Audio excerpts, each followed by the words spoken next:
What's up, guys? Welcome to episode 80 of the Finale Podcast. I'm your host, Markos, and today I'm joined by Konnor, Tyler, and Zach to look at some of the current events in the NFL and also preview the NFL wildcard weekend. So, guys, how you been since our last talk? Good. Doing well. Very well. Yeah. Doing well. Good. Great. So, as you know, during these NFL pods this year, we had the finale points competition for the NFL every week. You know, each of you guys came on around 6 times and gave your predictions on what would go on that week. And, you know, week 18 concluded and we have the tally here. You guys already know the results, of course, but I'm just wanting to give it a rundown real quick to remind everyone and the viewers, of course. So, in last place, unfortunately, Christian with 147 points. Last year, I believe he was in second. So, I mean, it happens, but that's just the luck of the draw, I guess. Sixth place, though, that's where I ended up at 153 points. You know, my first time doing the points competition, learned some things I'm probably going to avoid in the future. But fifth place, Zach with 156 points, 3 above me. Fourth place, we got Tyler with 174 points. He made it close in week 18, but, you know, not enough. Third place, Konnor with 177, 3 points above Tyler.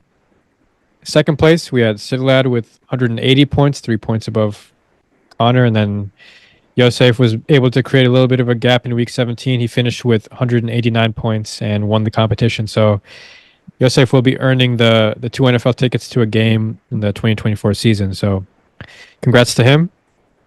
But my question for you guys today, just wanted to get your thoughts on your performance overall with this points competition, you know, something you learned for next time, if anything. I don't know. I feel like towards the end, I didn't take as many risks as I usually did, especially at the beginning of the season. I started to become safe as I got further and further out of it, and then that kind of just wrecked everything completely. Yeah, I felt like I did okay for most of the season. I think I would need to go back and look which week kind of prevented me, because I was close to the top. So what week was the one that I just didn't do that well on? I'm pretty sure it was that Thanksgiving week or around there where you guys all had 12 to 15 points. It was a pretty bad week for you guys. I think that's what set you guys back. Yeah, because it was close. I mean, it wasn't that far away. Yeah. All it takes Tyler? is one brutal week, though. Take you completely out of the competition. Indeed. I feel pretty good. I mean, last year I was dead last, so definitely made some improvements. Next year coming for first, so feel all right. Yep, steady growth, you know? That's what you look for. So yeah, I appreciate you guys coming on for the pod and doing the points competition, and hopefully we do it again next year. So for today, though, just want to go over the topics that we have. NFL firings to start off with. There was a few so far. I believe there's around 7 NFL head coach openings right now. I'm not sure, so don't quote me on that. But we'll start off with the first one I wrote down. Falcons firing Arthur Smith. So Arthur Smith, 0 playoff appearances, 3 consecutive 7 and 10 seasons in a row. Some would say he kind of misused some of his talent. I think he came over from the Tennessee Titans and was with that team when they had their, runs in the playoffs. Derrick Henry, obviously, heavy. So they were kind of heavy on the run game over there, and then comes over to Atlanta, I think, to replace Dan Quinn, who was the prior coach. Just never seemed to really get it going. I think wasn't really able to find that quarterback after Matt Ryan either. So that's just a couple of my observations. But what do you think ultimately went wrong with Arthur Smith's tenure in Atlanta? Towards the beginning of the season, I kind of it kind of felt like there was a lot of expectations for this Falcons team. It kind of almost felt like playoffs are bust for them, given all the top 10 talent that they had from draft picks, uh, and consequently they didn't utilize their talent, and it just bit them in the end. And I mean, everybody kind of saw this coming, especially people being disappointed about not only Bijan Robinson's fantasy performance, but his on-field performance, like just as a whole. So the move doesn't really surprise me, although like I am a little surprised that it came as quick as it did. But at the same time, I don't know. Yeah, I would say with the Falcons, you have a coach that, I mean, if you on paper you look at their records, I think they were 7-10 or 8-9 or something like that. So it wasn't like they were awful, but when you look at like how bad the division was, I mean, the minimum expectation, you feel like that division was really winnable. But the problem was that they never really got consistent quarterback play like any of those years, and we just don't have that. I mean, you can have a good roster. I actually thought their roster's decent. Defensively, they had some interesting players. Obviously, Drake London, Kyle Pitts, Bijan Robinson, and even like Tyler Algier. Like those are four really good players, and the fact that they just either misused them or it just was so inconsistent week to week. It felt like a very winnable division that whole time. So I can see why they want to move on. But it's not going to change unless they figure out who's going to be their quarterback. My guess is it's probably going to be Justin Fields next year, but we'll see. That'd be interesting if he goes back I home. like that. Yeah, I'd have to say, of some of these head coaching positions, this seemed to be kind of the more obvious one. Just given their success or lack thereof, I should say, over these past few years, given the talent and the expectations. We're supposed to have the big step up with Kyle Pitts and Drake London. That didn't happen really. And then with Bijan Robinson, of course, they're supposed to be a top offense this year. Didn't really happen. And like Konnor was saying, it's not the only problem, but it's definitely a start. So I think this was. Sorry, finish. I was just going to say, I think this was just kind of more. It was definitely early. I mean, it was literally, a few hours after the game. Yeah. But I think it was definitely expected at some point this offseason. So they're just not wasting any time with it. I was going to add that they added Jesse Bates in the offseason, and I think a few other guys on that defense, and it was looking like they were going to have a top 10 defense, a top 15, maybe top 20, maybe top 15 offense, and the fact that they finished with a losing record was very disappointing, to say the least. So obviously, they started the season, seemed like Desmond Ridder was going to be the quarterback throughout the year. Do you think they were wrong at all to bench him for Heineke, or what do you think should have happened with that situation? Since they kind of started Ridder, went to Heineke, went back to Ridder. Like, what do you guys feel about that quarterback situation this year? What should have happened? I think you're more. Sorry, you can go ahead. I think when they benched Ridder the first time, I think it was definitely a move that had to be made.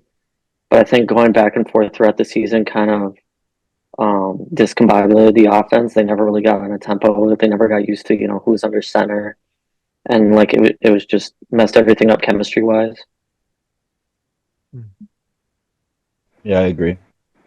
I was just gonna say, I think it just kind of goes to show that Ridder is not their guy going forward. They don't really have the confidence to. If he was going to be their franchise guy, they would have just rode with him all season, even if they didn't win a single game. So I think it just kind of goes to show that they're not only open to a quarterback, but likely to go after it. So Yeah, sure. and Ridder, like you'd watch him in the games, and he had like a lot of games with like 300, 330, 340-yard passing. So he could move the ball, but the problem was is that he fumbled the ball so often, and he had a lot of red zone interceptions, which kind of did him in because like you can't just keep leaving those opportunities on the table.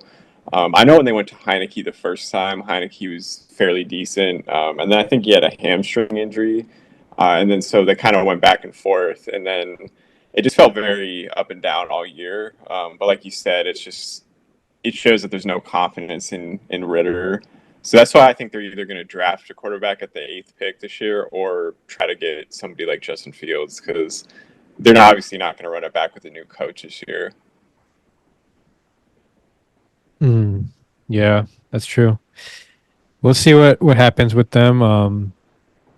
You know, just given their talent pool, all the players that they have, do you think that, another coach is able to get more out of these guys, especially offensively? I hope mean, so. 100%. But it's kind of just we'll have to see tight bases, but we haven't really seen much of what these guys can do except for maybe Bijan and Drake London here and there. Like honestly, we don't really see what Kyle Pitts can do since his rookie year. Okay. We'll see with them. Next one I wanted to mention was Ron Rivera. Commanders firing him. What are your guys' thoughts on that move?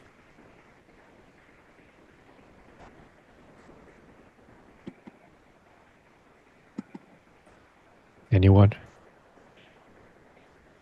I don't think I heard the question. Yeah, was the that? connection kind of went out a bit. Oh, okay. Ron Rivera. So, what are you guys' thoughts on that move to fire him for the Commanders? It definitely should have happened after Thanksgiving, but I feel like Okay. they didn't really want to go to the interim head coach route. I mean, I don't know if it's Eric Bieniemy's ego or what, but I don't know. I mean, they were pretty much out of the playoffs at that point in the season. But it was just really confusing as to why Rivera wasn't fired after that, especially when I think they were only down by like 10 points when Howell threw that pick six to Deron Bland, and the Cowboys basically just ran away from it from there. Because I remember texting my friend who's a Commanders fan, and I was like, "Oh, maybe Rivera." I was like, "Rivera's not going to get fired this week." And like right after I said that, I think the Cowboys went on like a 17-0 run, just ran away with it. I was like, "Okay, maybe now he will," but just never happened. And I honestly don't know why.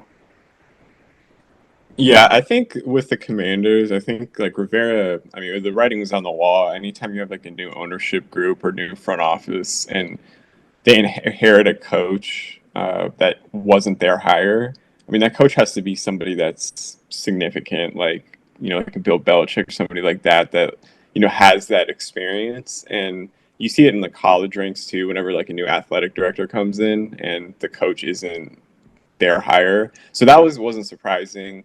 What I think is going to be good for the next coach coming in is they now have stable ownership and also the number 2 pick and a pretty loaded quarterback draft. So, you have Terry McLaurin and a lot of good running backs, good tight ends, some interesting defensive players. But I think it's actually a pretty appealing job, honestly. And, the Commanders, you haven't been able to say that in like 25 years. So we'll see what happens.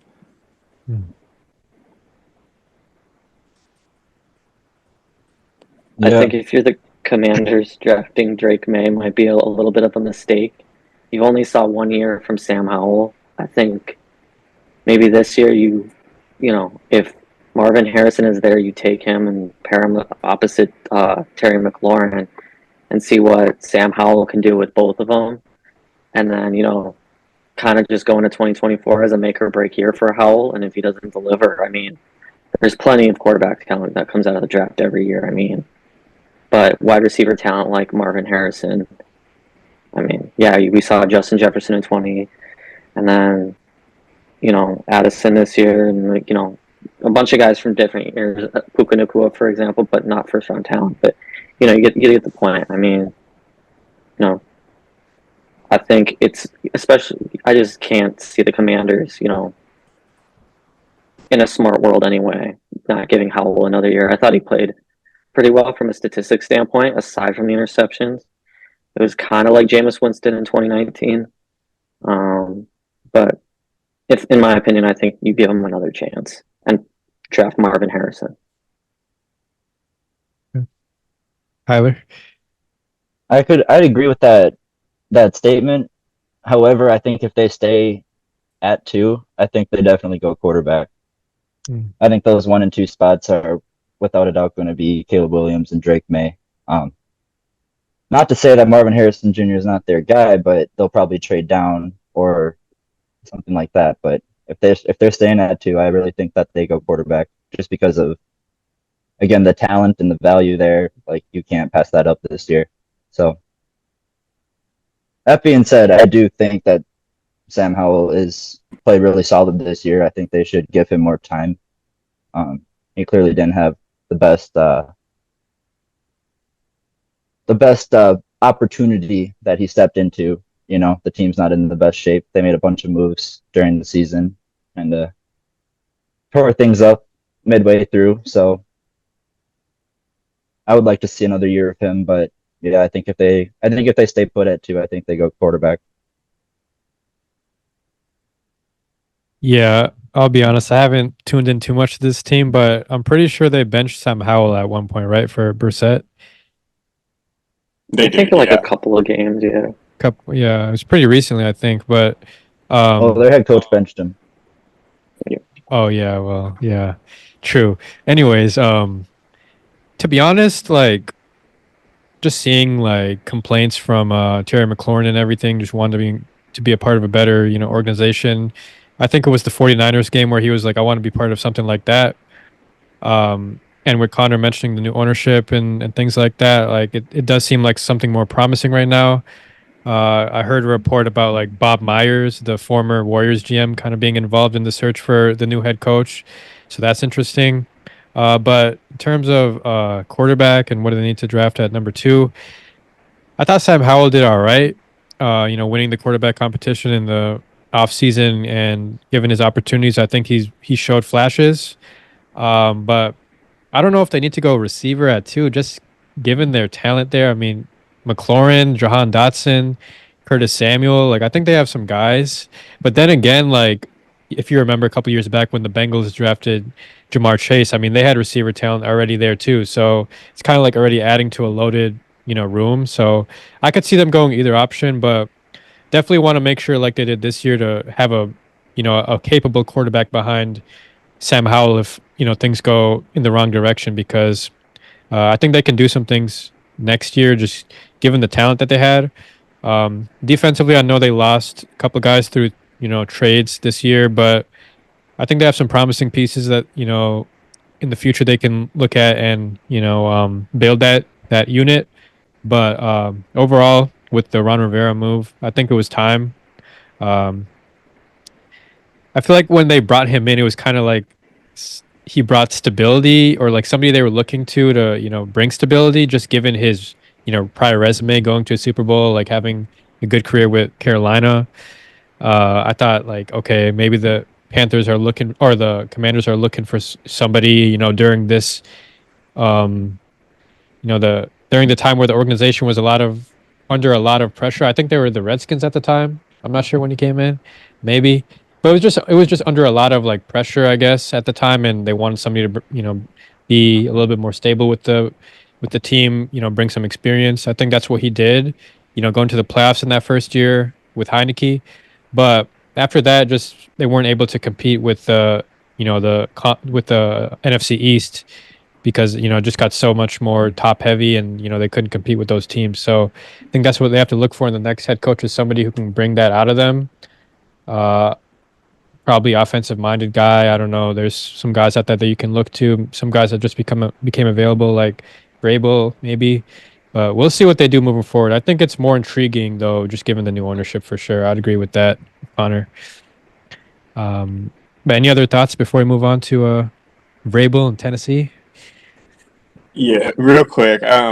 So with the second pick, I think You have to pick a QB. Personally, for me, like Sam Howell was fine. I just think that there's better players out there, and like Howell to me feels a little like Bortles did with Jacksonville, where if you just looked at like the best Bortles season, like the stats like look good, but when you actually like, watch the tape for long enough, it just there's so many just mistakes. I felt like a lot of that was like luck. There's just some turnover issues and stuff. So if you stay at 2, I think you're taking quarterback. If you want to trade down and get other positions, I think that's just a better use of assets. But taking just like in my opinion, taking a receiver at 2 is just not smart because it's actually a pretty deep receiver draft, and you can get a guy like Malik Neighbors, like even like in the 5 to 7 range, or Roma Dunze around 10. Or that other LSU receiver, somebody named Thomas, I forget his first name. He's projected in like the 15, 16 range. So if that's the route you want to take, I feel like you should just trade down and get more assets because some team would, like the Falcons or somebody like that, might want to trade up to 2. But yeah, it's just tough. You need a quarterback before anything. Do you guys? I don't know if you guys watch college football like too much. I know Konnor does for sure. Like, is Drake May like actually like a legit prospect coming out? Yeah. Legit. He's good. I mean, I only watch highlights, so. Okay. What I can say about him is he's like I think he's the youngest quarterback. Like I think he just turned 21, and all these other guys are like 23, 24. Yeah. So that's a positive. His freshman year was like really, really good. He kind of regressed a bit his second year, but the talent around him wasn't as good. It's all about traits with him. Like it's one of those things where like he's a big guy, he has a pretty good arm, he's a little mobile. So they're betting on the upside long term with him. I mean, it's kind of a little. He's not like Carson Wentz, but it was kind of the same line of thinking as Carson Wentz, where you just see this like guy with like a big arm and like like a big frame and stuff, and you just hope it pans out if you have the right coaching. Okay, we'll see what happens. Moving on, Tennessee Titans letting go of Vrabel. I forgot his first name. Is it Mike Vrabel? Mike. Yeah, Mike Vrabel. Yeah. Mike Vrabel. All right. Mike Vrabel. He, like I mentioned earlier, successful tenure in Tennessee. Just seems like, time ran its course and, had to move on. I believe they got a new GM last year, so maybe the writing was on the wall with this move a little bit. Frustration kind of building. In the last few years, made that move. I think they probably regret with AJ Brown. This year, He didn't I know want they them to do traded. that either. Huh? He didn't want Yeah. them to do that either. Yeah, he didn't want them to He do was that pissed for walking sure. out of the draft room when they announced it. Yeah, and Did then he want them to sign Ryan Tannehill for 4 more years? I don't think That so. should have been AJ Brown's contract. For sure. Probably would have been asked to be traded anyway because there's nothing really there. What else? So yeah, with that move, they've drafted Traylon Burks. I don't think he's really materialized just yet. Kevin Byard was traded this year to Philadelphia, who was a cornerstone of their defense for a couple of years for sure. I know he was all pro at one point. And then Derrick Henry, I believe he's out of there too. So just seemed like the time to move on with everything that's going on. But he's for sure in that top tier, just given what the reporters are saying. He's a top tier head coaching candidate right now. So what do you guys think of that move for Tennessee? I think, it was kind of one of the more shocking moves. Like, you kind of saw that Vrabel did have success in Tennessee, although he hadn't been to the playoffs since the AJ Brown move. But I think Tennessee is willing to do a complete rebuild, like by the book. And I suppose the way they want to do it is they just want a completely clean house. They're going to let Henry walk. They're going to fire Vrabel. They got a new GM last year. I imagine that the quarterback competition is going to heat up. Is Tannehill's contract up? Anyway, it wouldn't surprise me if he was a post-June 1st cut. So, and then they're going to run it with Levis and see how it goes. Kind of similar to a Washington situation this year. And then, if they're sitting at a 1 or 2, they're going to take, maybe Shadur Sanders. But I mean, we'll see. Ooh. But yeah, probably the biggest hype that Tennessee's had at quarterback since Vince Young. But yeah, Marcus Mariota. just one of them. Yeah. Oh, well, I feel like Vince Young was a little bit more like, True, I true, remember when he true. was drafted. That was crazy. Yeah. Like, I didn't think he would fall to them. But anyway, yeah, just one of the more shocking moves, but you kind of can see why. Mm-hmm. Yeah, with Tennessee, I think obviously like the writing might have been on the wall. I still think that Vrabel is a good coach. I mean, when he had Arthur Smith as his offensive coordinator, that team was really rolling. So I think he's one of those coaches. Since he's a defensive guy, you need to have that offensive staff in place. And I think Arthur Smith's a really good offensive coordinator. But letting AJ Brown go obviously was a mistake. Derrick Henry was still really productive. I just think they're betting on Will Levis, I think, to be that next like guy for them. And he definitely like his first game was really impressive. As time goes on, though, with more film on him, I'm not like personally the biggest Will Levis fan. So I'm looking at like their draft position right now, and they have the 7th pick this year. Do you think about packaging 7 and 38 to move up to get another quarterback, depending on what the new coach wants to do? Because I think if I was them, I honestly don't think Will Levis is that guy, but they might. And so if they want to start rebuilding around him, maybe that's the spot where you take Brock Bowers, a really good tight end, or one of the receivers we just mentioned in the last segment. But I think they really need to go offensive for their coach. Maybe get like Ben Johnson, the Lions offensive coordinator, somebody like that, because developing a young quarterback with a defensive coach, it's really kind of only worked with Sean McDermott and Josh Allen, and they had Brian Dable as like the offensive guy there. So I think that they have to get this hire right, I think.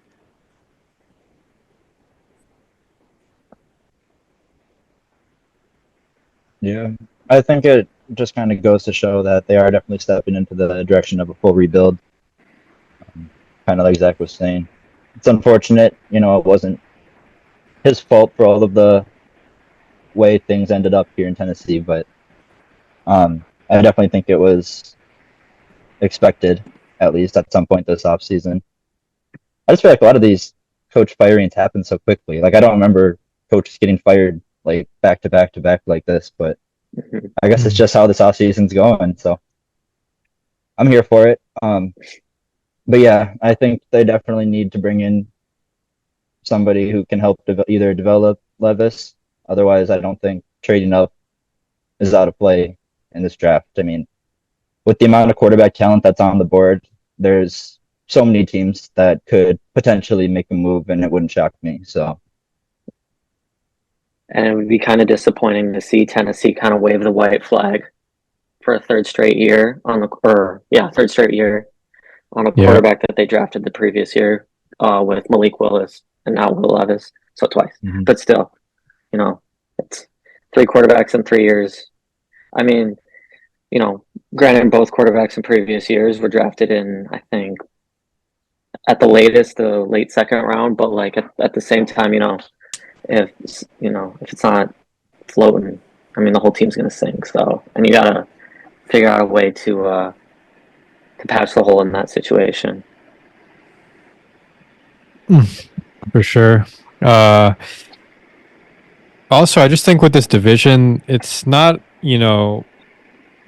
out of the realm of possibility for them to possibly be back in the thick of things with, winning this division next year, just given how, a couple years ago it was Jacksonville, this year it was Houston, which I'm sure nobody saw Houston winning the division preseason. So I think with Tennessee and their rebuild, they could, I'm sure they freed up some money now with the moves that they've made, that they could potentially make some moves and, bring a team around Will Levis that can, perform at a decent enough level to compare with, the Colts, Jaguars, and Texans, and possibly put themselves back in position to, win the AFC South next year. But I just think it was time, given, how they've set themselves back with some of the moves that they've made in the past, to move on from, everything, close that chapter, and and let this GM kind of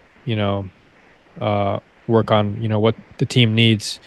But Vrabel, like I said earlier, I think he's going to end up in a good situation. Maybe New England going back there. I don't know. That's been something that's been mentioned. So we'll see what happens with him. But definitely had a good tenure in Tennessee, for sure. So next topic, Seattle. Letting go of Pete Carroll, moving on or evolving to an advisory role with the organization. No longer the head coach there. I believe he was there since like 2010. He had a successful career there. Just do you think this was? I mean, ultimately, like, not do you think this was a good move, but like, who do you think is the type of guy they need to bring in to, take over from Carroll? First, I want to say I think that, I mean, as sad as it is to see Pete Carroll go from the sideline anyway, Yeah. I think it was, um, very important that he stayed with the organization because I think he's been a catalyst in like that franchise, putting that franchise on the map. Aside from the Sean Alexander, Matt Hasselbeck days back in the mid 2000s, and then the Steve Largent days. But anyway, I think a lot of the players on that team loved playing for him, and I think it's important that he stays in the building. Um, but I'm sure age, mental health, and overall physical health kind of played a part in it because he is 72, 62 years old. Mm-hmm. One of those. But so I think it just became like to be too much for him, possibly. But I think Seattle just kind of wants to keep moving forward um, and kind of like move past the early 2010 success, I guess, but and just get a new face on the sidelines. Yeah, Pete. I mean, it was a little shocking. I think they've probably been wanting to do that. I mean, I think he's 70 something, 72. But he has like a youthful type of energy to him. So he's always had that, even at USC. I think it makes sense, but also at the same time, I'm really curious to see who they hire, just because Gino is kind of like an older quarterback. Just like it's not like you are rebuilding with him. And the roster isn't terrible, so I'm curious to see like what's the direction. Are they going to start to like rebuild, or are they going to try to add people to try to get a playoff push? I'm kind of confused. Like, why now? I mean, you could have just had Pete maybe do like another year just to see like how it would develop, but I don't know. I mean, he's gonna be some type of advisor. This one, for where they are in like their kind of standing in the league, you don't really see coaches like go kind of in the middle unless there's like major expectations for them. And I don't really feel like there was. So, yeah, it's kind of weird to say the least, but we'll see. Yeah, definitely probably the weirdest one. I mean, obviously Bill Belichick stepping away is gonna be really weird, but this is definitely the most, I think, out of left field for me, if you would. I'm really, like Konnor was saying, it'll be interesting to see what direction they go. Are they gonna attempt to go to a rebuild? Are they gonna attempt to stay competitive? Who are they gonna bring in? And the timing of it does make me think that they have at least somebody in mind that they want to go after. So it'll be interesting to see what they end up doing this off season.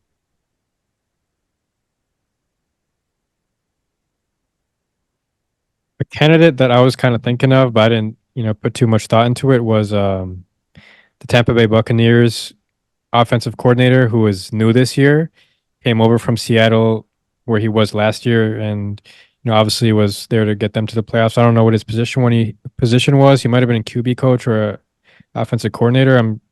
But I think he's somebody that you can look at maybe. But yeah, I think Seattle, they have to decide, do they want to go into like a rebuild mode, or do they want to like kind of try to compete with the Rams and San Fran, because obviously they had their Seattle had their run in the early 2010s, and now they still have, some decent talent on both sides of the ball.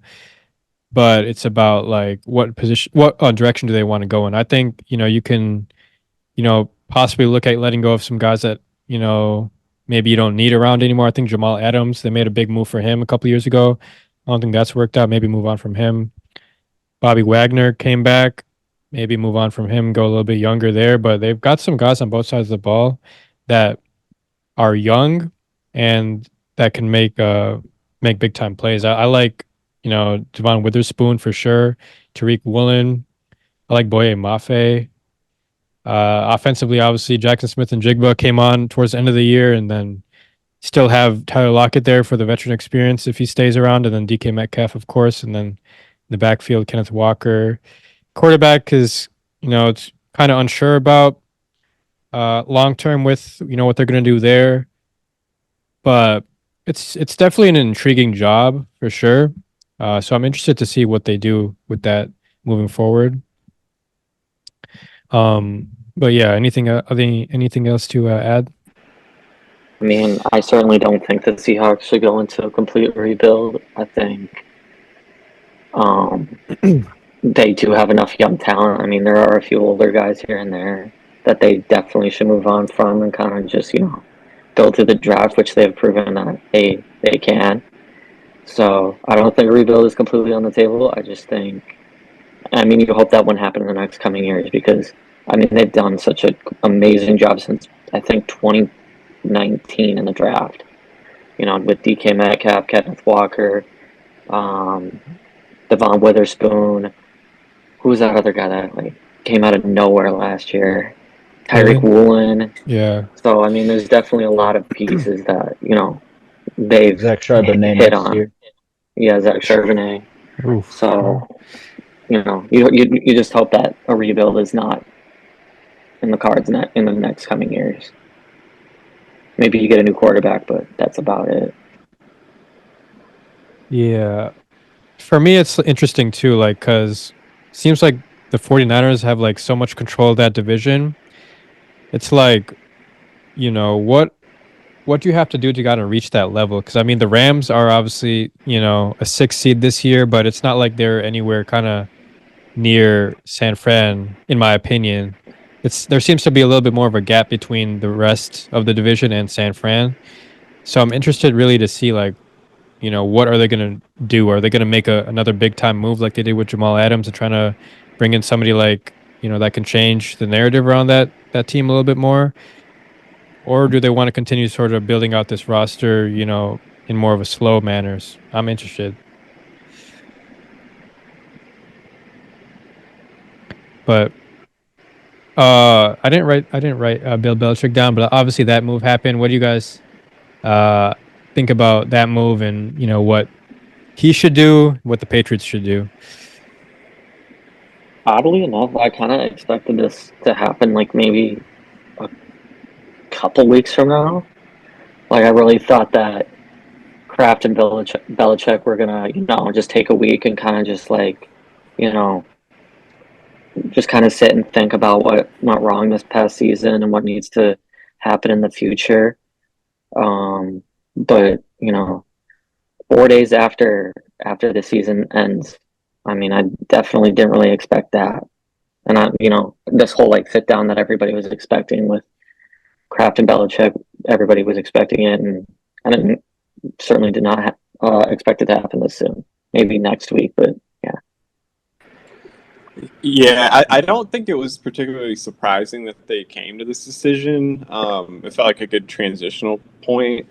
I think the reason why they acted now, maybe rather than waiting, was because they saw the other news happen with other coaches, and so you don't want to wait and let other teams kind of make coaching hires based on guys that you might be going after also. So you don't want to be competing or you don't want to lose out on potential guys if that guy was on your list. So I think they had to act quickly and just come to a decision and then get their hat in the ring for the coaching circles and stuff like that. I think Bill in New England, he was the GM pretty much and the coach, and I think what happened was that the coach the coach Bill Belichick, you still could see them being competitive in a lot of games. But the GM Bill, I think, cost him his job because the draft picks, especially on offense, just were not good the last honestly 7 years. I mean, they could never draft wide receivers. They kept missing on guys. Obviously, Mac Jones was not I mean, for as much as you can blame the guys around him, and that's valid, I don't think he's actually that good either.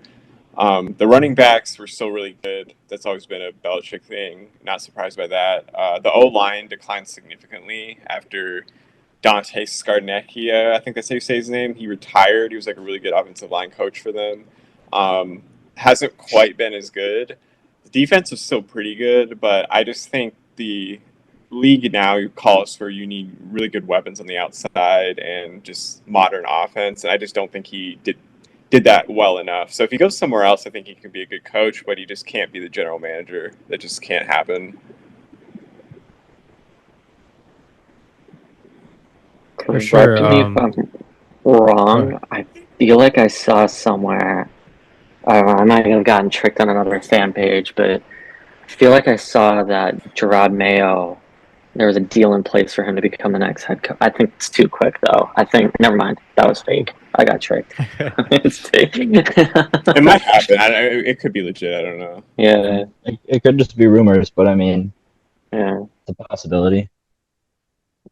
I think it was sad, obviously, to see Belichick go out the way that he did with the organization after, obviously, all those years of success. But I do think it was definitely time, if not long overdue.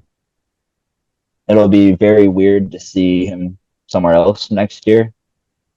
I feel like at this point in his career, I'll only ever see him as, Patriots head coach, but we'll see where he goes and if he's actually able to bring some success to another team, or if he retires altogether, who knows what's next for him. So Yeah. Obviously very accomplished coach, 6 Super Bowl rings. But, more so obviously there's the criticism in the post Tom Brady era. I still think the defense was able to kind of continue into that new era. They made a lot of defensive additions in a recent offseason. I don't remember bringing them. They got Judon. I remember that offseason they just splashed money in free agency. Were able to get a good squad, but offensively it just always seemed like they weren't really able to find consistency there. I mean, they got to the playoffs one of those years with Mac Jones. It might have been his rookie year where they went to Buffalo and it wasn't a close game, but that year overall for Mac Jones, that's where you kind of saw the optimism from the organization around him, but just weren't really able to surround him with a lot of talent on offense. Brought in guys like Hunter Henry, Jonnu Smith, Juju, Nelson Aguilar. Just not really any like real talent there at that position. So that's why if as the GM, Bill Belichick kind of struggled to stay up to date and adapt to this new modern offensive approach in the game today. But yeah, defensively, I mean, I still think they put up good numbers this year. I was seeing they were holding some teams to 9 or 6 points in a game. I remember it was the Chargers game was 6 or 9-0 or something. So still have the defense, but that's not going to cut it anymore. Just in this new era. But I think with the next head coach, obviously, got to make sure that's a good move. Vrabel could be the guy. I think they got to go offensive minded. I think perhaps making a move to bring in a new quarterback. I'm not sure what their draft pick is this year, but it should be up there given their record. So third, yeah. So they're right there to get Jaden Daniels. So I'm looking forward to seeing what they do. Huh? Or for a trade up. Or yeah, potentially that too. So they've got options, but I'm also curious to see where Bill Belichick goes.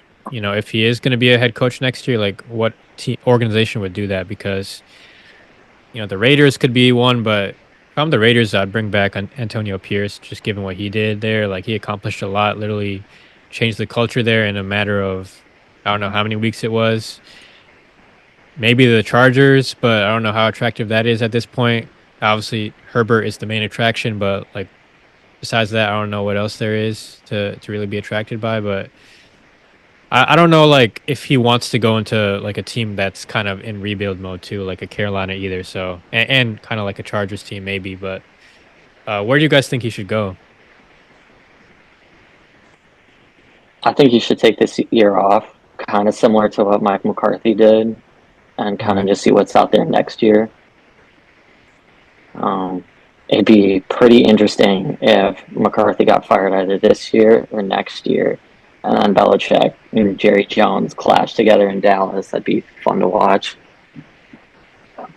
Yeah, I don't know like what would be the right fit for him. I think you probably have to go to a team that like the offensive side of the ball is already established and they just need like defensive expertise. And so I don't know. I really don't know where that would be. I mean, if you just look at some of these openings, there's like clear, most of them at least, you have like clear offensive deficiencies, whether it's quarterback or just, I don't know, just it's not like a great roster. So I don't think a year off would be a bad idea.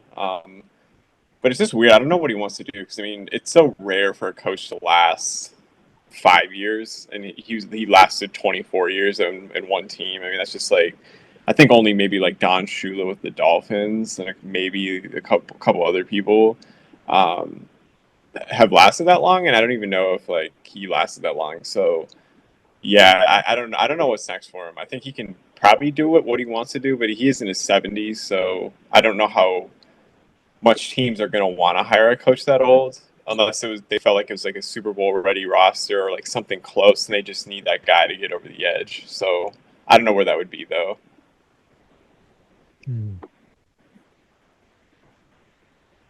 Yeah, I have no Definitely. idea. All right, go ahead, Tyler. I was just gonna say I have no idea like what the right fit would be for him next year. I do think he'll be highly sought after, just given the fact that he's Bill Belichick. But again, I don't know what team that's looking for a head coach would be the right situation for him right now. You know, Atlanta doesn't really make sense. LA doesn't really make sense. Seattle doesn't really make sense. Like, and then all of those teams are also in play to sign him or to go after him. So it'll be very interesting to see if he actually does coach somewhere next year. I think he should probably take a year or even a couple years. I think it would have been a better option to kind of take like a Pete Carroll route and kind of just take a different role in the organization. But yeah, I'm not sure. I can't picture him as a coach anywhere else. So it'll be interesting. Can't remember how I was going to start this, but I remember in his post-game press conference on Sunday that people were asking about him about retiring, and he said, I still love coaching on Sundays. I still love preparing. So I don't think retirement is in the near future. I mean, but I don't really know that he has really. I mean, yeah, sure, he is still Bill Belichick, but like, I think this is a very like young coach-driven league. Like a lot of teams want to chase after coaches that are younger and who like they can, especially offensive-minded ones, because that's the move now. Especially with Sean McVay, Kyle Shanahan. Um, I think Matt LaFleur was also an offensive coach, so Belichick like already doesn't check two of those boxes. So I don't know. I don't really know if there's really a future for him right now. Maybe since he's like, still considered a big name, Yeah. I know the Chargers have Kellen Moore as offensive coordinator this year, who's, been a head coaching candidate for the last few seasons. Maybe he stays there for a year, is the offensive coordinator there, and Bill Belichick kind of has control of that defense. They got some guys on that defense. Maybe he could, get them right a little bit because they've struggled. I think they've kind of underperformed too, just given I guess the the name value of some of those guys that they have on that defense. I think if he could come in there and make some things right, maybe that's a potential destination. Since I kind of see him going to one of these bigger markets anyway, like you mentioned, Dallas potentially in the future. So, um, yeah, if it does, sound like he wants to stay, coaching, maybe this is not the year to go into it, given the available options. But for sure, just a big market is where I see him going, I think. I could see Vegas Yeah. only because Mark Davis loves to make big hires. Like I don't think he's thrilled with promoting interim coaches. But the only counterpoint to that is I don't know if he wants to do the Patriots thing again. Because he had McDaniels and they brought in a GM Mm. from the Patriots. I just don't know if they want to dip back into the Belichick type of mold. It just didn't really work the first time. But a team like that, where they're like just outside of the playoffs, they have some interesting players. The only other team really I could think of, just looking at the list, is maybe some place like New Orleans, where you're in a weak division and you have like decent talent. Like they just missed the playoffs.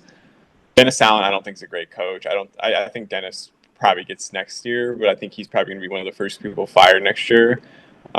So that might be a team to look out for, but I don't know if he really can get that job this off season.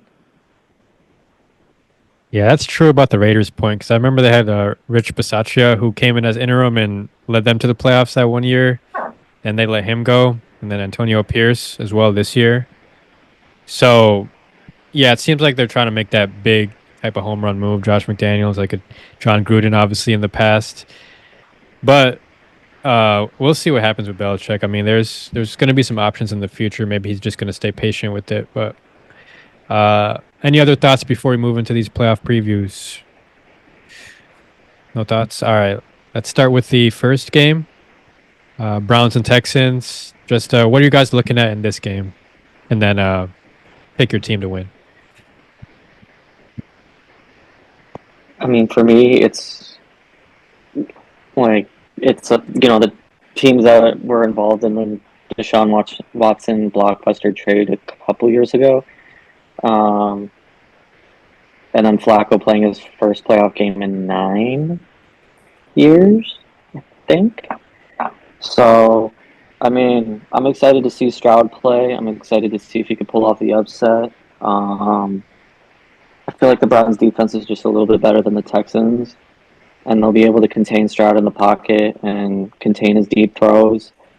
I also feel like the secondary is good enough to stop Nico Collins.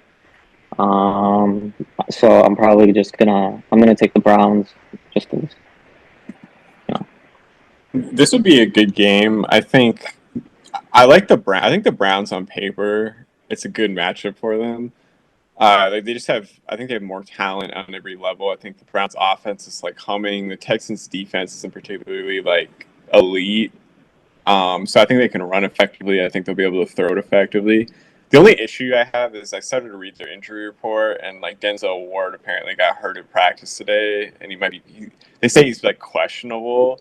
So if he's out, that makes me a little nervous, just because you're down your best corner, and like maybe the pass rush can make up for that. But I think I still like Cleveland. I think it's probably going to be they'll probably win by like a touchdown or field goal or something like in the middle, maybe by like 4 or 5 points. But if Denzel Ward's out, that makes me less confident. Like I wouldn't put money on it, but I still think the Browns win a close one. Yeah, I think the Browns are definitely the safer pick here. They matched up earlier this year, and I think Stroud was out that game, right? Yeah. And the Browns won by 14. This will be definitely interesting to see, an old quarterback versus such a young quarterback. I'm going to go with the Texans winning this one. I just think they're more exciting. They kind of have more of the momentum going into the playoffs. I know Flacco's had a fun run, obviously, these last few weeks, but I think it comes to an end here.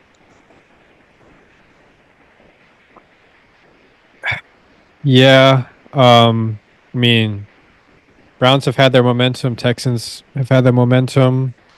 I'm interested to see how the Texans play coming off that, coming off a high, I guess, with everything that happened last week, winning the playoff. I mean, winning the win and in sort of game, and then on Sunday they find out they win the whole division and host a playoff game.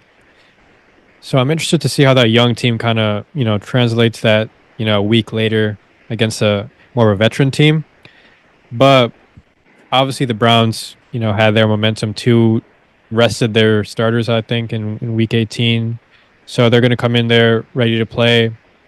Um, The only concern I have with the Browns right now is just offensively. Just given that the Texans are a capable defense, and Flacco does turn the ball over, if that's going to hold them back in this game and set them back from holding on to leads or coming back into the game. I think overall this year, it's you can say that CJ Stroud has taken care of the ball for sure. So that's not a weakness of his game, and definitely it's an explosive offense over there in Houston, even without Tank Dell. So I'm going to say the Texans win this one, just given that they're at home, and a little bit of what happened last year with the 5 versus 4 matchup in the AFC when the uh, the Jaguars won that against the Chargers. So I want to say the young team kind of comes and wins this one at home and moves on.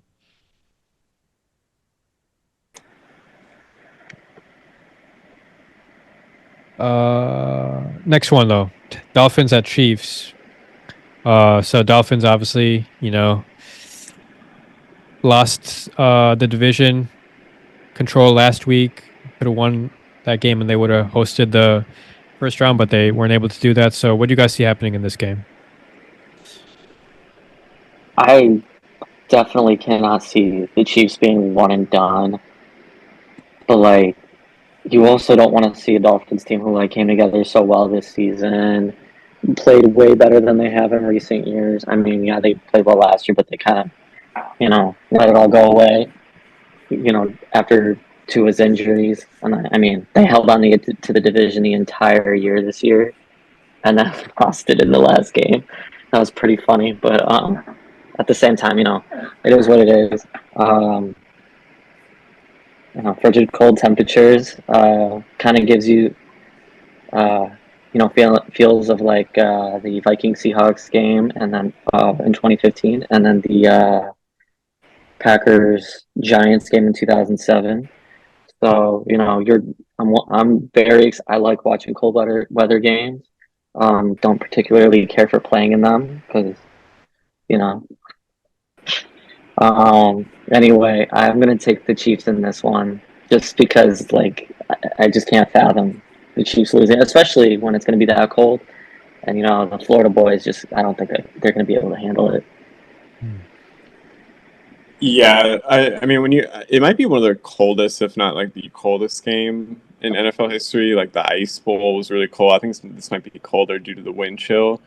I don't really know what team that favors. I mean, you say the Chiefs, but I mean, when you really look into it, I mean, the Dolphins have been able to run the ball pretty effectively the whole season, so it's not a guarantee that the Chiefs would be better. I mean, the Chiefs D has been really good this year. The Chiefs can also run the ball.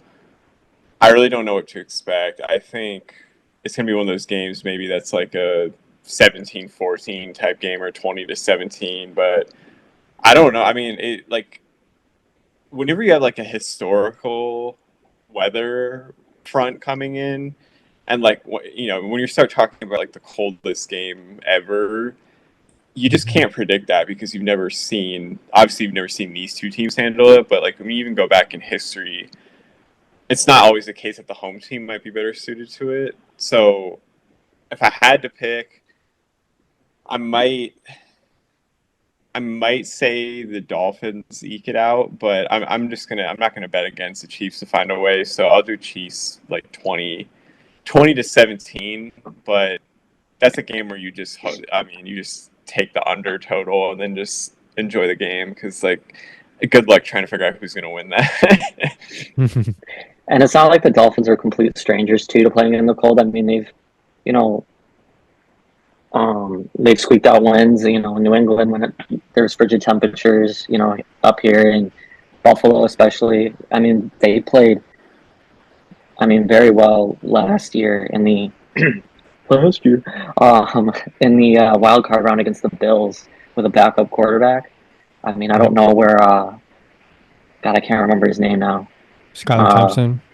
yeah, I don't know where he went to college. If, like, the cold kind of just doesn't bother him, or if where he went to college even matters. But you know, it wouldn't. But with Tua, growing up, I don't want to be stereotypical. He's from Hawaii, correct?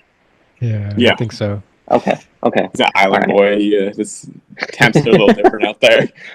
Yes, and then going to college in Alabama. So Yeah. I'm very curious to see how he plays. If he plays, remotely well at the beginning of the game, I can definitely see the Dolphins winning. Sorry, Tyler, I just stole your whole run. No, you're good. You're good. Yeah, I gave the nod to the Chiefs. Dolphins obviously have the better running game, and that can definitely come into play in a game that's cold like this. But I just had to give the nod to Patrick Mahomes. I think the Chiefs. I know they've been sluggish pretty much all season, but I think playoff time comes around and they're a whole different team. You know, we've seen them do it before. I feel like Tua will not do very well in the cold on the road. I think that home field advantage was very important for them to secure. Um, and again, I mean, you can't really predict these super frigid games. I mean, anything can happen, but yeah, I had to give the nod to the more proven Chiefs at home. Yeah, for me, Dolphins, I know they have Raheem Mostert and Jalen Waddle on the injury report for this game, questionable status for the game. So I think that's something to watch for. I'm not sure how much the pass game is going to be involved in this one, but for the Chiefs on the pass side, I mean, they have to be able to execute in this game. We picked them a lot, but they haven't been able to really execute in games that they should, and the mistakes continue to happen. Haven't really overcome those yet, and that goes for all the receivers. Kelsey's got to be better too. So, I mean, I want to give them the nod. I probably will give them the nod, just given the experience and the lack thereof on the Chiefs. I mean, on the Dolphins side, but the Chiefs have to be able to execute defensively. I'm interested to see how the loss of Xavier Howard's going to affect the Dolphins. I Didn't know know he's not that playing in one. this game. Yeah, so They have a lot of injuries on defense too. yeah, Wow. obviously Chubb and Jalen Phillips too. So that's well documented. But yeah, I'm interested to see just how they handle all of that. But yeah, we'll see. I think the most effective offense is going to win this game. I'm going to say the Chiefs will have that in their favor. Next one, Steelers Bills. What do you guys have for that? I mean, it would be very. I can definitely see the Steelers pulling off the upset, just given the way the Bill season has gone. I mean, yeah, they did run the table from, I think, was it 7-6, and then coming all the way back to win the division and squeak into the playoffs. Um, but it wouldn't shock me if they got upset. Their magic kind of just runs out, poof. You know, um, it depends on who the Steelers play at quarterback. I mean, I think Mason Rudolph is getting the nod. Uh, I would like to see Kenny Pickett play because I feel like Kenny Pickett is a very big game type quarterback. I know that sounds weird to say, but I feel like Kenny Pickett has just gotten I'll say lucky, I guess, and especially last year, he that game winning drive in the immaculate reception anniversary game against the Raiders, that last go ahead touchdown to George Pickens, and then um, that drive that he took the Steelers on. I mean, the Steelers probably took him on the drive, but regardless, and that last minute touchdown to Najee Harris to knock the Ravens out of the playoffs. So I mean, I would like to see if Kenny Pickett were to play, but if he doesn't, I really don't have too much faith in Mason Rudolph to pull up the upset. So I'm going to go Bills. Yeah, Buffalo. I think Buffalo wins. This is another weather game. They're saying that they're going to have some like lake effect snow and 40-mile-an-hour winds, and so like it's going to be one of those games where you can't really throw the ball. So then you look at like who does that favor? I think Josh Allen's ability to run and James Cook's like he's been really good the past couple of weeks. I just don't think the Steelers can run the ball efficiently like week to week. Like some weeks they look better than others. I don't think the Steelers are going to crack 17 points in this game just because I just think they're a limited team. And Buffalo just has a little bit more talent.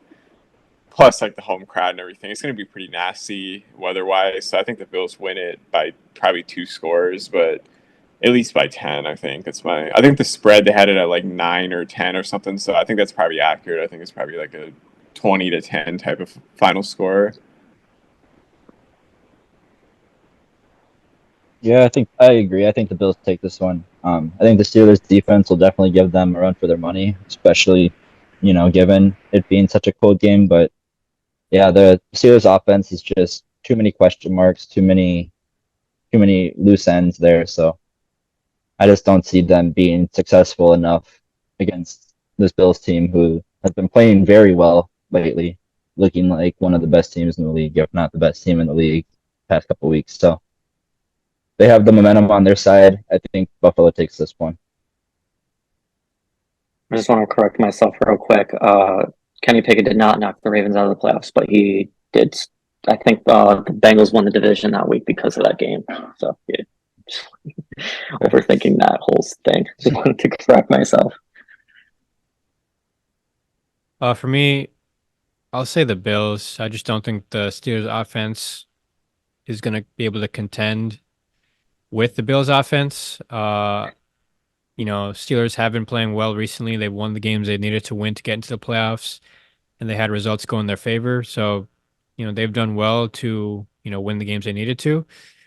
Mason Rudolph, he's had a good run, but I think that ends. I just don't think they're good enough offensively and defensively. I mean, missing TJ Watt is not going to help them. So I think it's just too much to ask for them to win this game. I think their defense will still come to play without TJ Watt, but I just don't think they're going to be able to go and handle the pressure that they're going to be put under, given the amount of weapons that Buffalo has and the amount of, the threat that Josh Allen can pose. The only thing that's going to keep them in this game, I feel like, is if Josh Allen turns the ball over, which, he tends to do sometimes, that could keep them in the game. But I'm going to say the Bills have enough to overcome that. And I'd say 10-point spread is fair. I'd say around 20, 10, 21 to 10. Next one, Packers Cowboys. What do you guys have for that one? I've seen a lot of people go back and forth about picking this game, which is really weird. But I don't think it's that far fetched. McCarthy could crumble, or he could completely just blow the rail off the Packers. I mean, it's a completely different team from when he coached, but I'm pretty sure there's definitely a craving for vengeance there. Regardless, I really don't see Jordan Love, even if the Cowboys aren't at their best. I really don't see Jordan Love going into Dallas and beating that defense.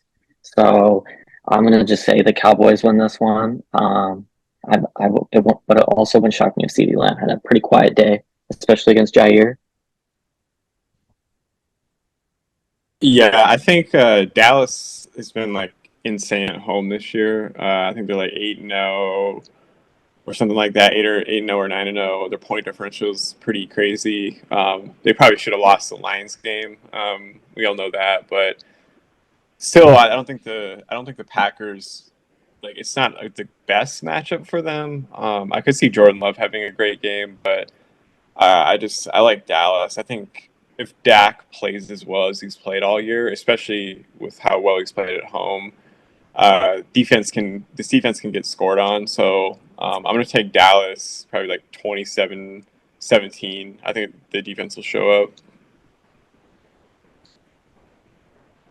Yeah, I got Dallas winning. I actually have Dallas as my NFC favorite make a Super Bowl run this year. So I think it's just you don't like that one, Zach. No, I just said that for a reaction. I said that for a reaction. No, but I had them. Beating. I have them beating Green Bay. As a Vikings fan, it hurts me to say, but this Packers team is legit. You know, they have a great young core. They have a lot of great young players. I don't think they're ready yet. I think, we'll find that out this weekend. But in the future, they definitely have the pieces there. But I think Dallas takes this one for sure. Pretty You guys are convincing. gonna hate me for this, but I remember I said this to my sister, my dad, and Christian. I was like, after losing to the Rams in the NFC Championship game and then watching them go win the Super Bowl, I much would have preferred watching the Packers do that. I hate the Rams that much, Brutal. especially that year. I honestly, it wouldn't have made a difference to me if the Packers won. Not as painful. Like when they won in 2010, that was kind of annoying to watch, considering I just really hated Aaron Rodgers at that point. Right. But yeah, in 2021, I was like, I hate the freaking Rams. The only reason they moved out to LA was because they were irrelevant in St. Louis. I'll stop it right there. But yeah, I would have just much rather watch the Packers win the Super Bowl that year. For my thoughts on this game, I think both teams are hot. I don't look too much into the Dallas Cowboys home record because last year they were 8-1 at home. So I don't think that ultimately determines playoff success for them. I mean, they haven't had that in a while, playoff success. So I think they still have something left to prove.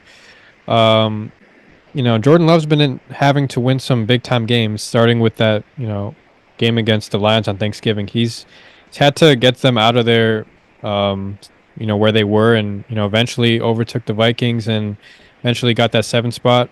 And he's had to win games like against the Vikings a couple weeks ago, against the Bears in Week 18. So I like how he's playing right now. Definitely, a much different quarterback than how he started the year. So he's had experience with big games. I think he's not going to be phased by this environment. It seems like this whole Packers team's kind of carried out that mentality of like a fearless one, and I can kind of see them going into this one just letting it all out, seeing what happens. But yeah, I think both teams are hot. I don't think this is an easy game to pick, just given that both teams have the momentum, both teams have playoff experience. But I'm gonna go the Cowboys just because I'm not gonna pick the Packers. I don't, I can see the Packers win for sure because I don't trust the Cowboys in the playoffs. But I like the Packers. I like the Cowboys a little bit more though. So I'm gonna say the Cowboys win this game. 30 to 24 probably. Next one, Rams Lions. This is a potential 6-3 upset here. It's getting talked about a lot. What do you guys have? Really, again, I don't want to see the Rams win. I hope the Lions take care of business. I think it'll be a very emotional game throughout, given the Jared Goff and Stafford trade history. But I mean, it all depends on how that Rams defense plays, because the Lions got a very exceptional defense with the going up against the Rams' exceptional offense. Yeah, and then the Lions' exceptional offense going against you don't know what you're going to get Rams defense. So I think that's the only thing other than hatred of why I'm going to take the Lions to win this game. But it just depends, and it also depends on what kind of Jared Goff you're going to get as well. I keep almost saying tomorrow. I don't know why, but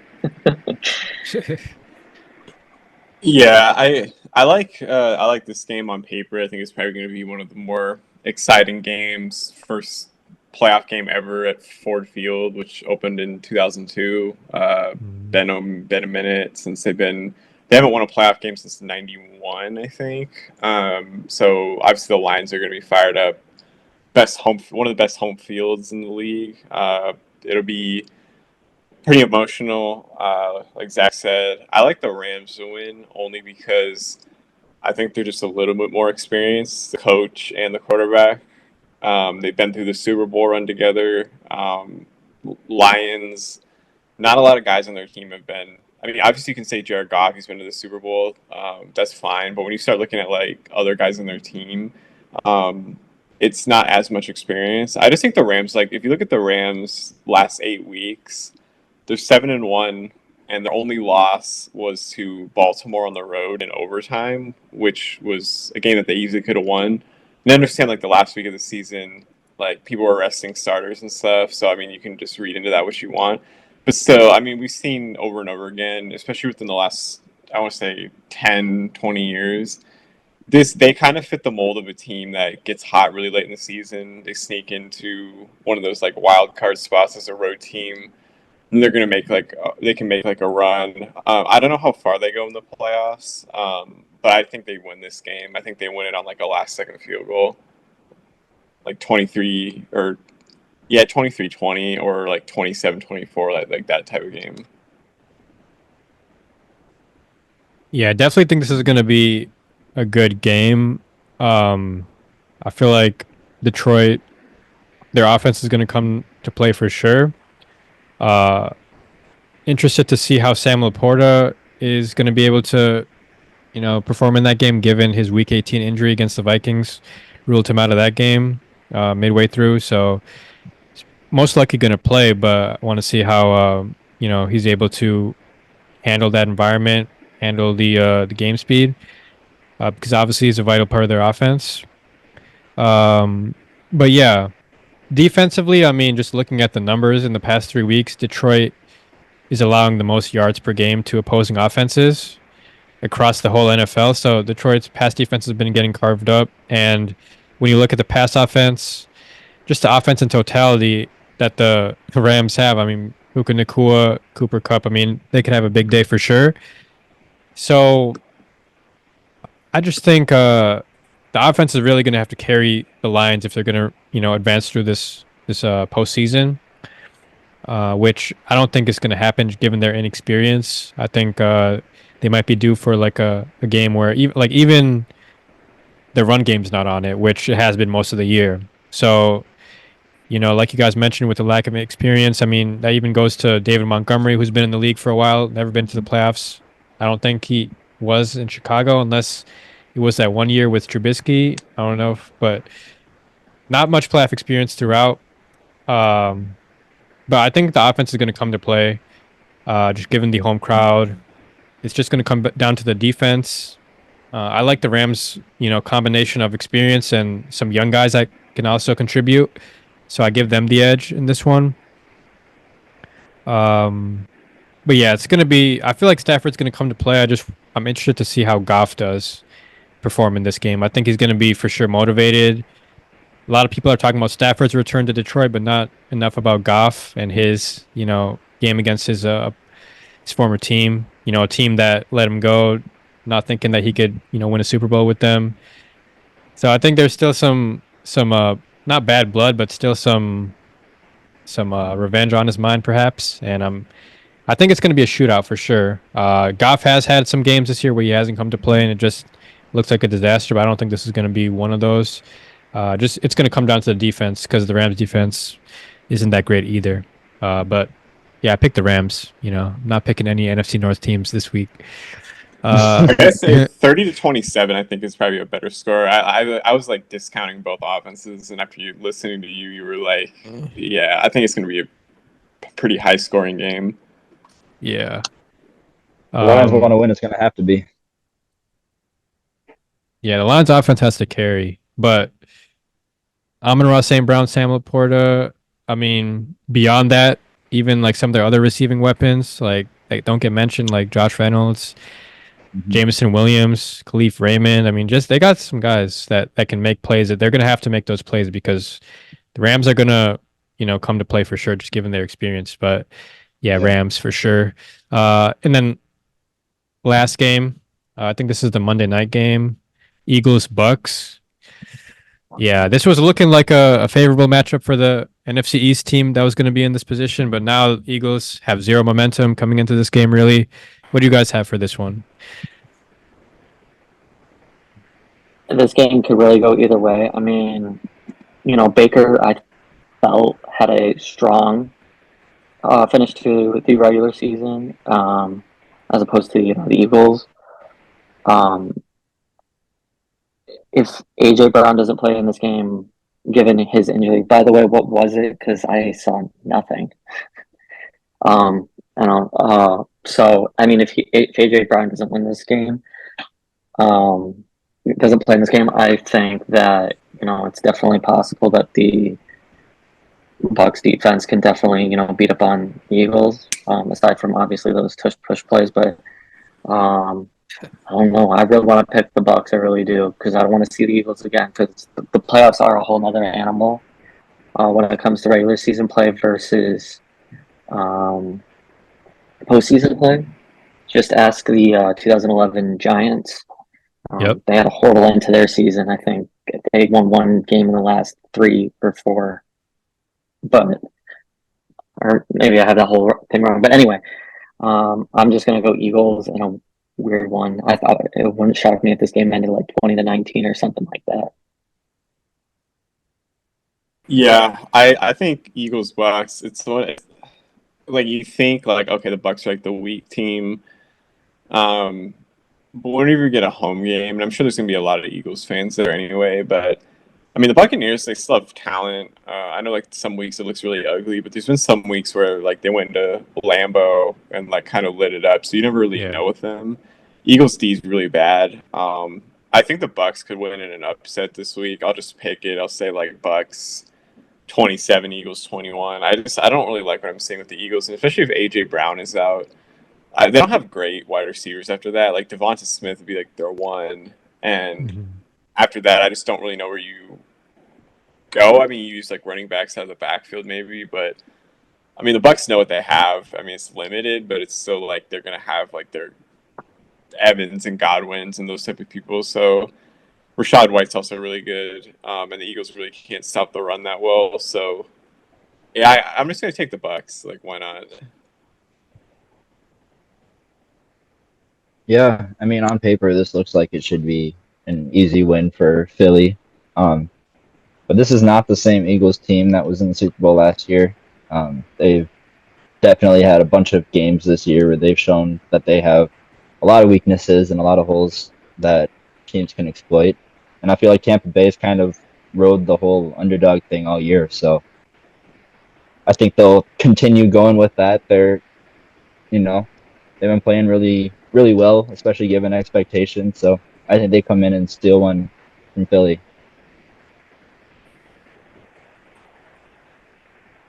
Oof. Yeah.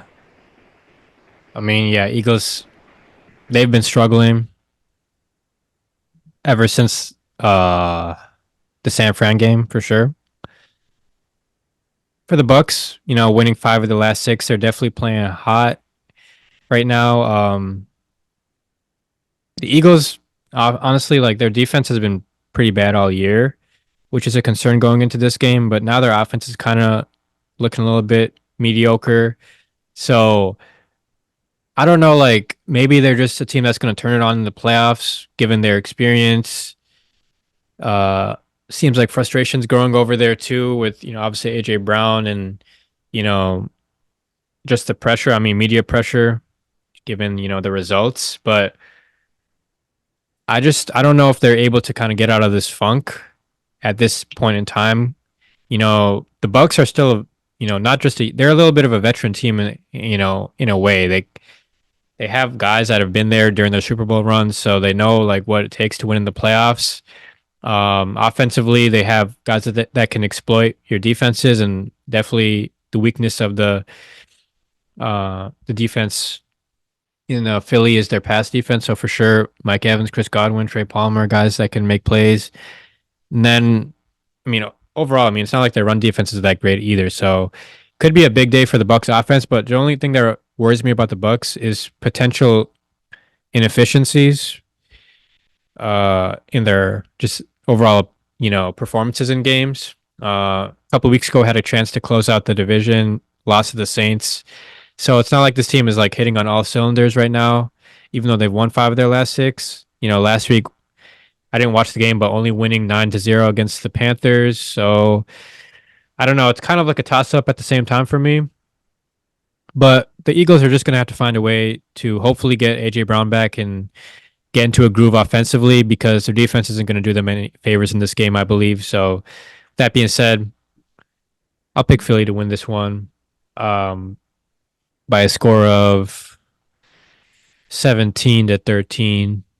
I just think they're going to figure out some answers in this game. And the Bucks, actually, nah, there's no way. I take that back. I'm going to say the Bucks win this one 20-17.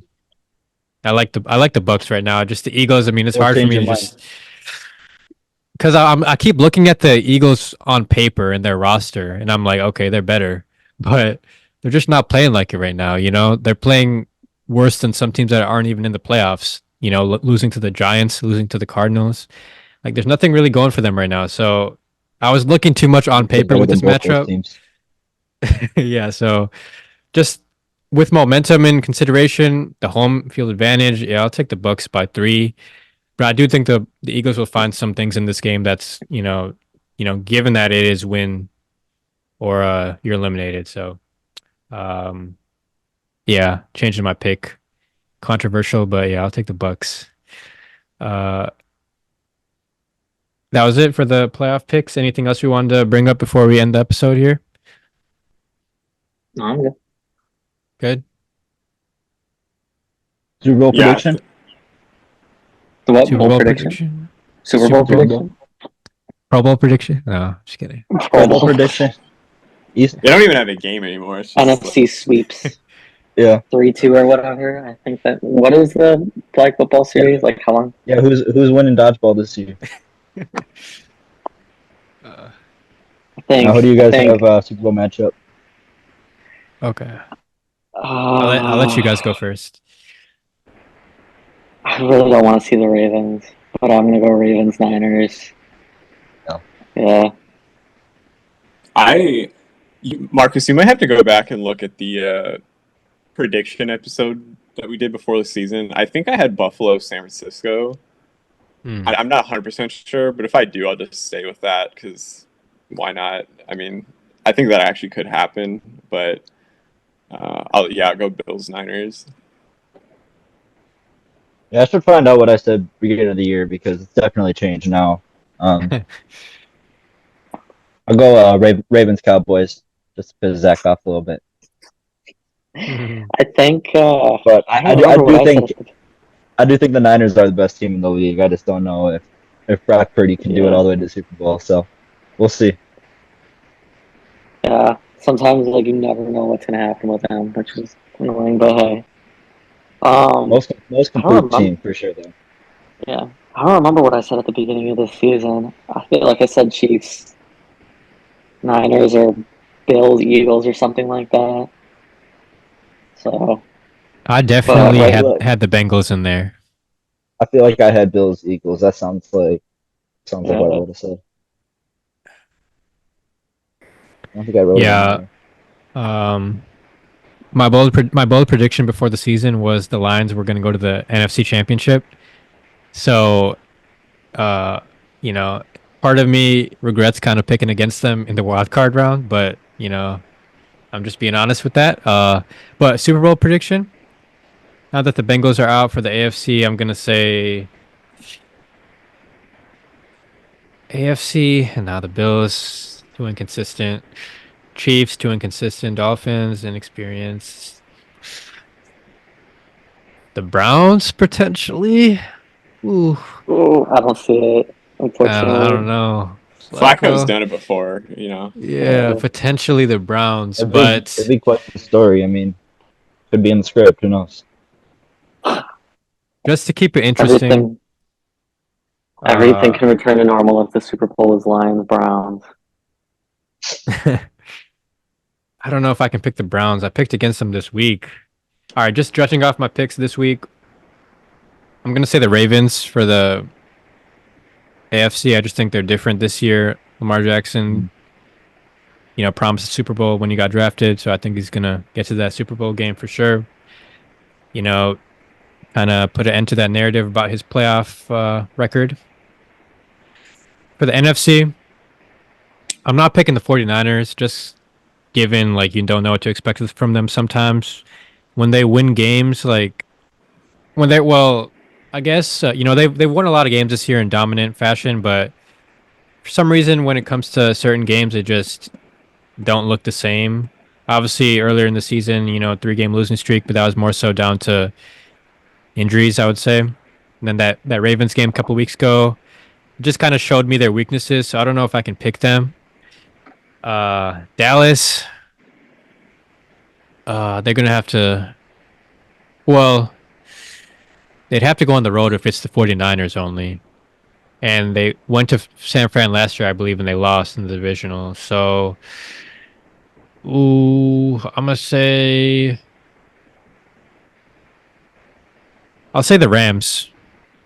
No. Rams, Ravens. That can happen. I like the Rams. I didn't want to go all the way because I have the Niners picked, but it wouldn't shock me if they're the hot team, wild card team. Yeah, I got to go the Rams. Sorry, Zach. Did you start posting on TikTok, by the way, at the beginning of the year, or was that later? Nah, beginning of the year, August, yeah. Okay, I'm gonna go back for my prediction. I don't know if I put Super Bowl prediction in there. I just know for sure I put conference standings. Oh, okay. But I'll definitely look back and see what you guys picked, and I'll let you guys know. But yeah, everything for episode 80. Looking forward to these playoff games, see what happens, and thank you guys for coming on. So, looking forward to next episode, and that was everything for this one. So, see you guys next time. Peace. Peace. See you. Damn.